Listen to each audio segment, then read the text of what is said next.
Hola, you lovely specimens. It's Quadix here, and we're doing What If Naruto could edit seals slash was a seal master and neglected. Kushina is alive, and the Ninetales is sealed inside his sister. The story is called Seal Keeper, He Who Binds. The link will be in the description. His sister may have been given the QB, but armed with Namikaze Minato's greatest sealing masterpiece, Uzumaki Naruto will carve his way to the shinobi world, one body at a time. Let's get into this.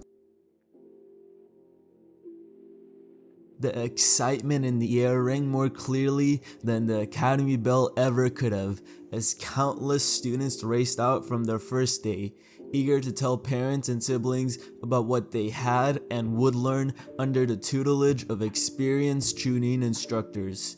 At the front of this great mass, one boy stood at most prominently. His bright red hair reaching his shoulders was an oddity in the village of Konohagakure, shared by only one other inhabitant. Skin more pale than the glowing moon, ethereal quality that hinted at him being more a lost spirit than a being of flesh and blood. His eyes, however, were probably the feature that most took notice. Deep pools of amethyst that seemed to shine with the light of a million stars. He was well known in this village, a reminder of what the great Kyuubi no Kitsune's attack 8 years ago.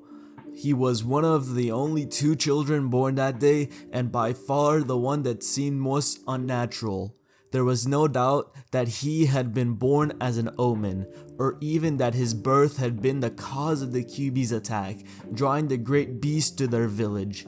The wounds remained painfully fresh within them all. The boy who unfortunately was ignorant to the memories and horror he invoked within his fellow villagers and instead looked eagerly about the open field for his mother and sister.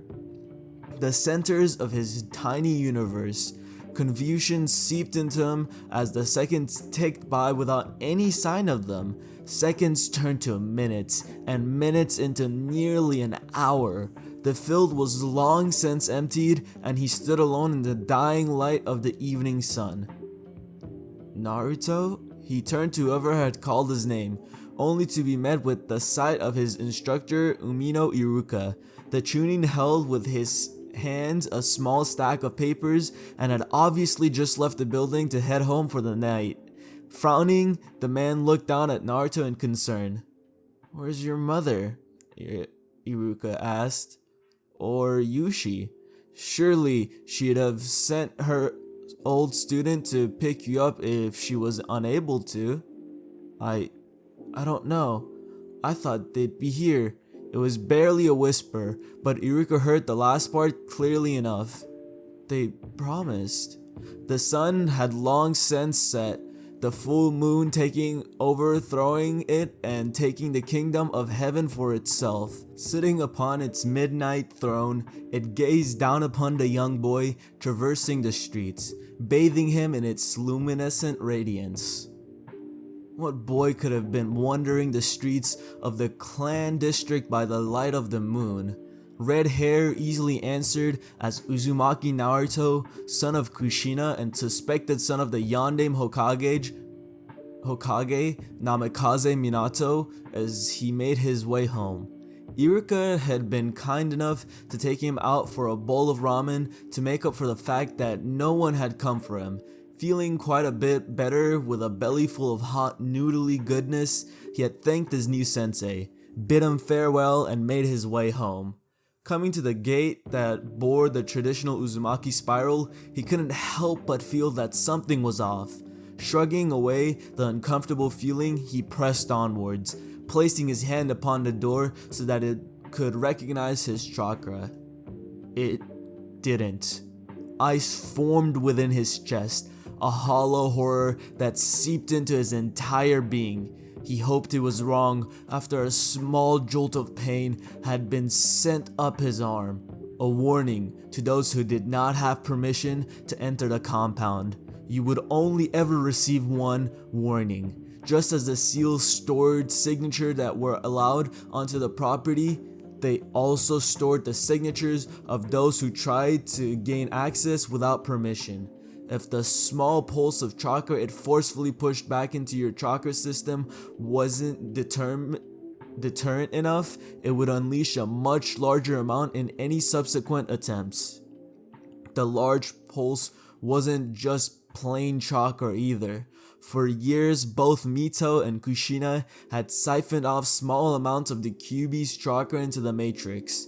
At this point in time, Naruto knew that there had to be at least 3 full tails of coercive chakra stored, waiting to lash out at the second it was given a target. 3 tails of the Kyuubi's chakra would probably be the equivalent to the Gobi, instant death. Luckily, for those like himself looking to push their luck and hoping against hope that they would be recognized, it did not release it all at once. A tenth of a tail, or approximately 1/7 of the Gobi, would be released. It was by no means safe, but it wasn't instant death, at least. Silver linings, right? Taking a deep breath, he prepared to test his Uzumaki luck. This was stupid. He knew it was stupid, but he really didn't have any other options. He didn't have any friends to stay with. He didn't know where Kurenai lived. The lights in the compound were out, though suspiciously early at that. And he really didn't want to sleep out here during a cold autumn night. Steeling his resolve, he once more touched the gate. Pain flooded his body. Small drops of acid spread, a ravenous beast that devoured everything it encountered as it coursed through his veins. He was aware of screaming, his own most likely, but he felt an odd detachment from the sound that failed to invoke any recognition within his heart. No, there was no time for such a trivial thing when he was busy feeling his innards liquefy and weakened bones shatter under the unexpected strain of the melted muscle. The smell of burning flesh assaulted his nose as his skin shriveled away and the taste of his own blood filled his mouth. Perhaps he should have slept outside tonight instead, taking chance with the freezing temperatures. Hainokuni's autumn nights were known for. A slow death by freezing would have been preferable to this, as would have been the wild animals that prowled the edge of the village, such as the clan compounds. During the night, a natural defense that had stopped its share of foreign shinobi attempting to sneak into the village. His head began to feel light as darkness grasped for him, numbing the fiery agony and leaving instead a biting cold that twisted at his struggling heart and threatened to smother his soul into oblivion. The last thing he was ever aware of before he shrunk into the cold waters of nothingness embrace was a seal on his right arm, glowing an angry red, and a single voice filled with distress echoing in his mind. Naruto. It's weird, he thought, staring at his right arm, to think I would only learn of their departure after laying alone in the hospital for a week. Indeed, it was only yesterday, his 7th day recovering from the rejection of the clan compound, that he had learned that both his mother and sister had left the village on clan business for an indeterminate amount of time. He had tried many times to distract himself from the thought of their departure, but it was futile. In the end, his thoughts always made their way to them, 2 suns that sat in the center of his universe. No, had sat. They were gone now. Either the suns had left, or while orbiting them, he had shot off into the darkness of space, lost from their comforting light. He didn't know what explanation he would prefer. Well, that explained why Naruto didn't come with me to the academy today. I should have found that odd considering how much she wants to be a shinobi. Trying once again to rid his mind of such thoughts, he resumed his staring,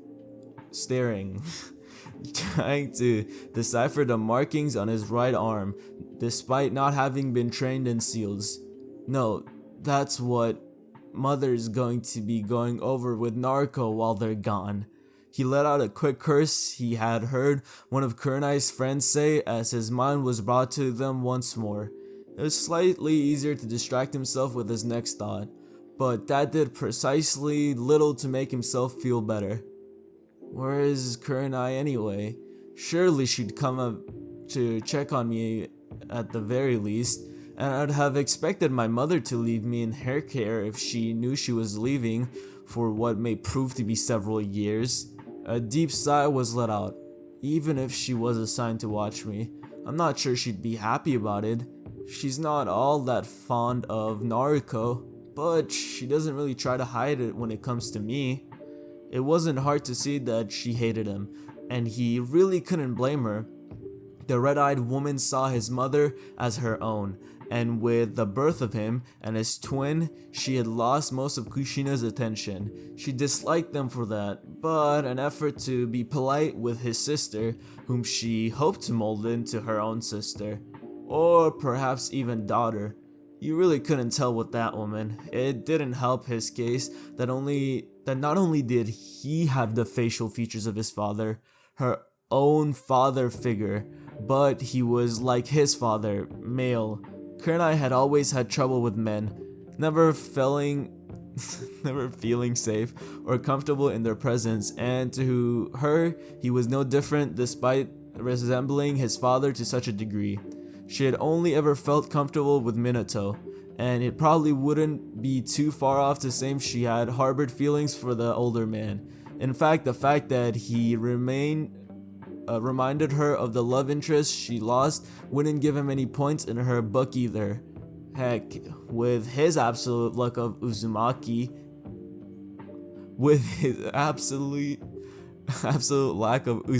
luck, he wouldn't be surprised if she felt his very existence was mocking her, taking from her everything she had held precious in her life.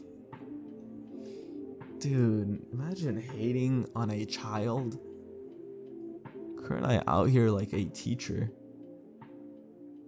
In that case, maybe it was better if they didn't interact, especially with his mother and sister gone. She really only ever tried for their sakes. Without them, their interactions could quickly sour. So far, both of their sakes and the sakes of Naruto and Kushina, mutually avoidance should prove the best course of action. Using his left hand, he gently massaged the bridge of his nose. Thoughts like this were getting him nowhere. His arm captured his attention again, drawing a frown. The seal itself evidently had already been there, rather than being the result of the compound's safety measure. However, the gate had made it visible. It probably would have appeared if he had focused on it, but he had been completely unaware of its existence. Channeling large amounts of chakra was almost guaranteed to reveal the presence of a seal.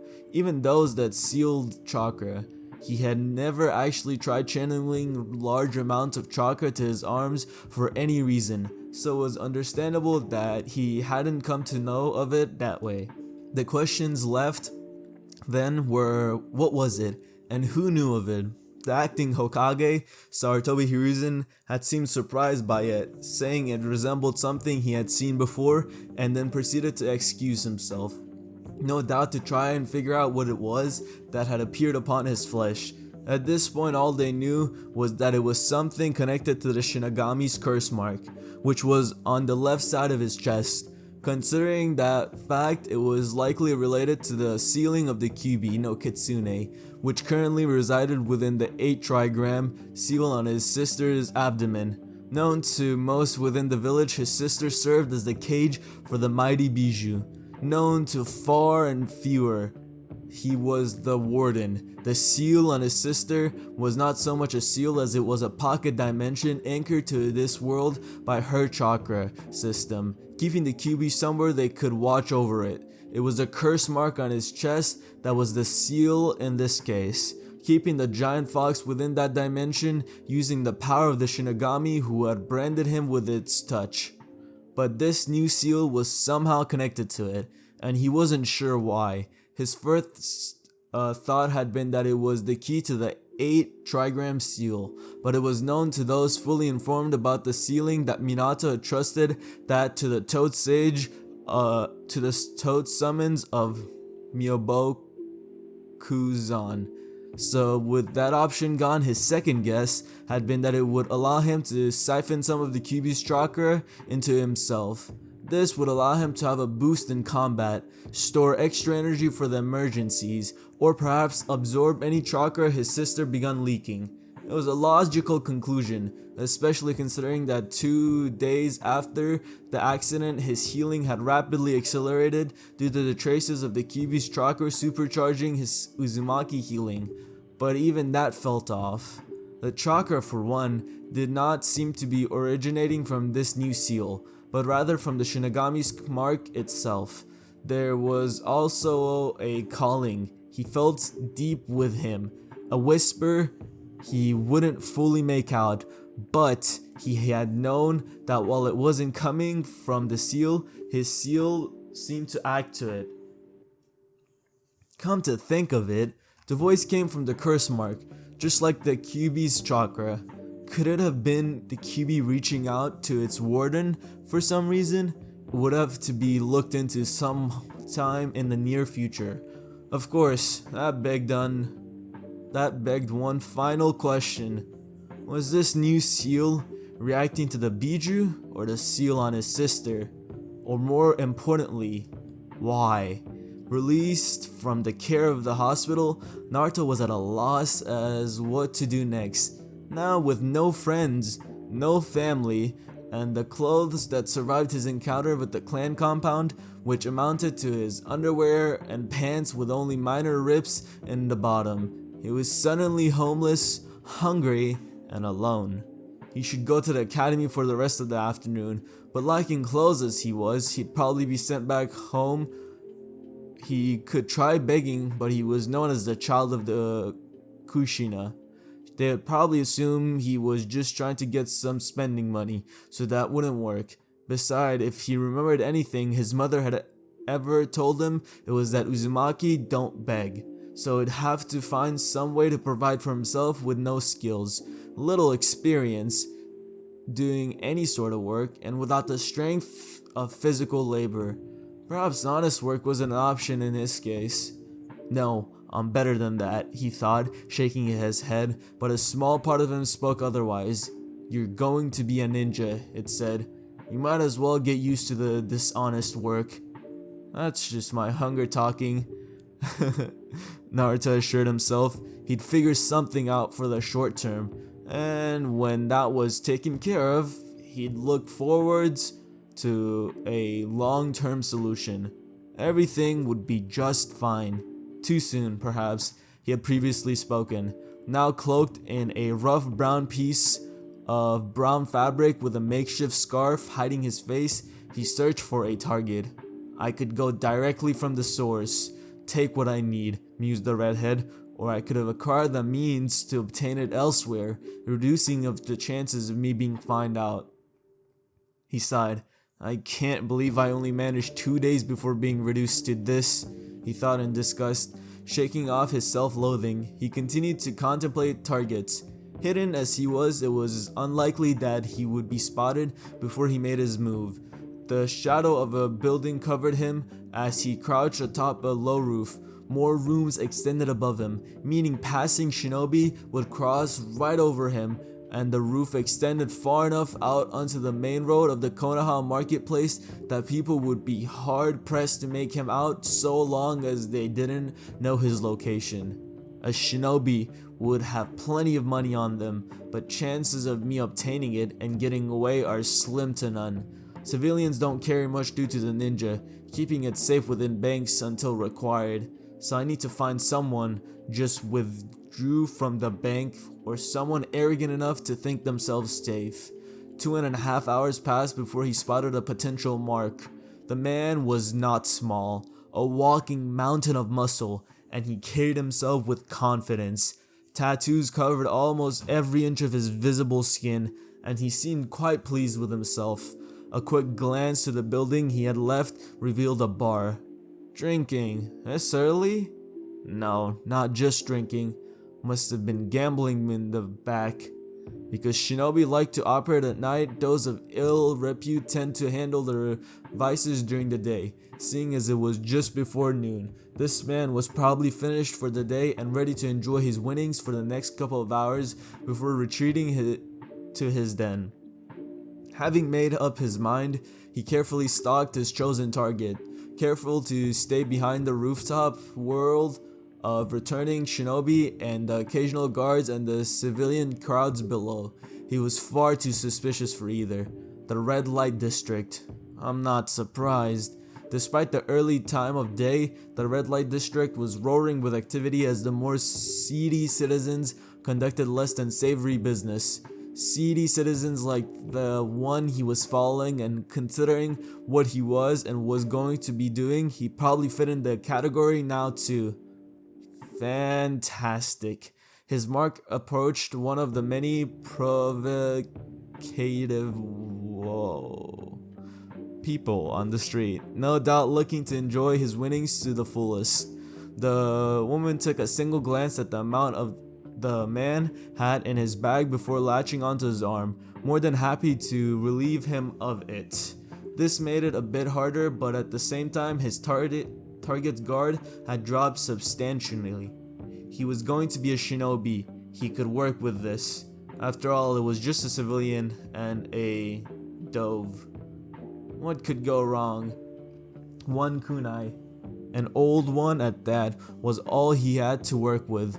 It would have to suffice.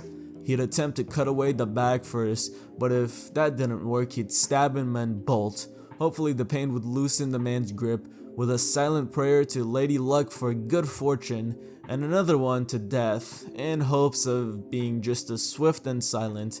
Naruto steeled his nerves and dropped not 2 feet from the man as the pair made their way through an alley to run-down motel located off the main road. The man proved more aware than he seemed, spinning to face the cloaked brat that had suddenly appeared.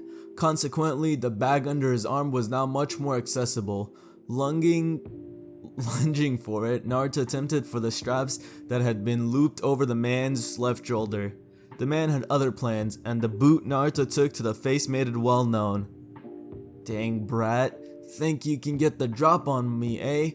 I'll teach you a thing or two, the man shouted as he moved toward the recovering child. Naruto regained his senses quickly, but evidently it wasn't fast enough. He received a solid fist to his gut for his effort. Crap, this isn't going to end well. Grabbing onto the man's arm with one hand, he thanked the gods he had managed to keep a firm grip on his kunai. His first swipe went for the arm, which was ripped back violently, and while the man held his new cut and spewed a string of venomous curses, Naruto kept going, lodging his blade within the man's gut. Unfortunately, it would not be that easy. With a mighty roar, the muscle mountain charged, knocking Naruto into the wall. While it had thus far, that was the last his disguise could take, as his scarf pulled at his feet and his hood was jostled off his head off the red hair. Huh? The Uzumaki, Brad. What, did your mother not give you enough pocket money today, boy? Asked the giant before spitting at the boy's feet.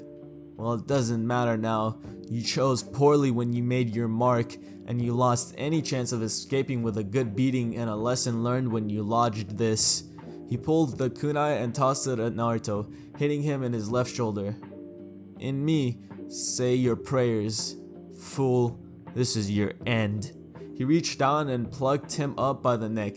Grabbing for the kunai to finish the job, he was ill-prepared for the small foot that had made contact with his manhood. He dropped the boy with a howl, temporarily flailing to his knees. But it was enough time for Naruto to get into a favorable position. With adrenaline pumping through his veins and his life on the line, he didn't hesitate when a voice shouted, "End him." His foot moved in a flash, kicking his scarf back up to him, and the boy wasted no time twisting behind and wrapping it around the man's neck, pulling tight. While the man struggled to breathe, the shinobi to be prepared to make his first kill. The kunai came out easily enough. dripping blood all over the ground, but he ignored the throbbing pain the removal brought him and instead helped the kunai further stain the ground. With one quick move, the kunai was plunged through the scarf and into the soft flesh of the man's neck. He was ended, unable to utter a sound, and mentally exhausted Naruto momentarily collapsed onto his knee on the back of the corpse. His momentary respite was interrupted by a choked, panicked sobbing. He let his eyes wander for the source, half on guard and half ready to fall asleep where he kneeled. Considering he was atop a corpse, that was less than a desirable course of action, but he really couldn't find it within him to care. Oh, you forgot about her. The Lady of the Night, or rather in this case the Lady of the Late Morning, was packed against the wall, tears streaming down her face as he stared at him in fear. Giving a weary sigh, he smiled. He pulled himself up and picked up his spoils. Is this really all that blood is worth? He wanted to feel bad about what he had just done, but he really couldn't find it within him. This world really is kill or be killed, he mused, turning away from the woman and staring down the alleyway. I need this money. Unfortunately, he was in the way. She needed that money too. Another part of him reminded him. He paused, frowning, and he looked over his shoulder at the terrified woman. She wasn't gorgeous, especially with the tears streaming down her cheeks and mud covering the clothes she had ripped when she had fallen, but she held a rather plain attractiveness. I mean, that's just weird. I'm not doing that. She had blonde hair cut short, probably to make it easier for her to maintain, and vibrant emerald eyes, judging by the hair color alone. She was probably from the Yamanaka clan. There weren't many within the clans that weren't shinobi, but every so often one would be born that didn't have the desire or aptitude for it. They usually weren't well received by even their own families. It was most likely why this one was working in such a place. Light skin was fairly clean, or would have been if she had not fallen in the ground. She wasn't anything special, but she was certainly good looking. Not reading that. There was something about her that called to him. He wasn't sure if it was the tears or the fear her eyes showed. Maybe it was how she was trembling in the mud and grime, but his young heart couldn't help but reach out to her. He saw no reason he shouldn't do the same. Turning back to her, and he walked until he was standing next to her, gazing down at her trembling form. Kneeling down beside her, he reached into his bag and withdrew what was easily a good 90,000. Here, he urged, it's only fair you get your cut, seeing as I ended your client. Now that she knew he meant her no harm, confidence seemed to rush back into her. There was little doubt that she was of Yamanaka blood now. What's fair, little one, would be if you replace my client. I'm not a charity case, you know? I don't accept anything I don't work for. Her voice was surprisingly soft and melodic, but carried an almost haughty tone that momentarily caught him off guard. Regarding his composure, he responded as best as he could. I am 8. Which is a very fair point, if you think about it. She laughed, both having agreed to save the conversation for elsewhere. He had given her his makeshift cloak to wipe off as much mud as she could before throwing it back on, determined to keep his identity hidden. Likewise, the bloodied scarf was once more wrapped around his face, filling his nose with a tinge of copper. He ignored it and instead followed behind the blonde person. She led him to a quaint little restaurant. What? Led him to a quaint little restraint that was located off the main road. I think it was a restaurant. It's supposed to be a restaurant at least. Allowing for a small semblance of privacy as they took a shaded seat at a table in its outside dining area. Ordering the two sipped their tea. The Naruto had a bit of trouble when it came to that, and waited a comfortable silence for the meals to arrive. The bustling of Konoha nearby market district, leaving a pleasant hum in the early afternoon air. Oh, hold up. Let me mute that. Don't worry, it's not you getting Discord messages. It's the video. Ordering. Oh, I already read that. After their meals had been served and eaten, the postponed discussion resumed. As I was saying earlier, started Naruto, it's only fair that you get some of the money. By all rights, it was yours soon enough. And like I said, little shinobi, I didn't actually get a chance to earn that money. If you want me to have it, higher.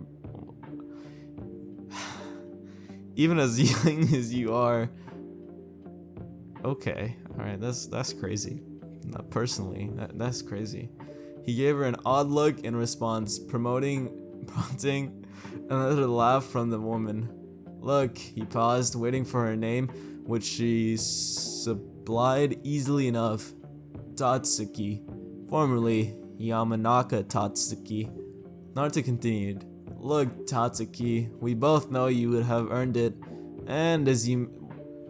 Why are we reading this still? And as you mentioned, I took away your chance to earn it. Consider it your rightful compensation. You talk pretty words, boy. Surprising for someone who claims to be a, she grinned. But I'm not backing down. If you're so determined to give me a cut, prove it to me.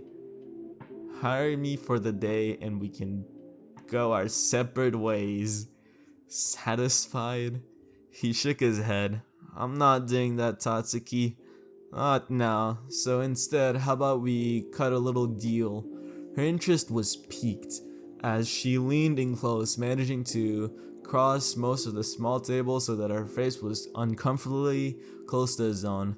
Despite having been covered in mud not an hour earlier, she smelled good. That's what you noticed, buddy? That's what you focus on? What kind of deal are we talking about? Advanced payment, answered the redhead. I give you your rightful cut now, and you give me a bit more for a reservation when I'm a bit older. That's crazy. Letting a thoughtful frown cross her face, she leaned back and folded her arms under her chest. After a moment, she gave him a sultry smirk. Alright, kid. You got yourself a deal.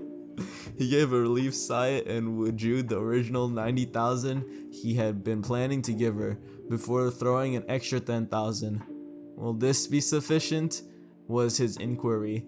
Her grin only grew as she quickly counted it for herself. 100,000, and I get to do a boy as cute as you, bro.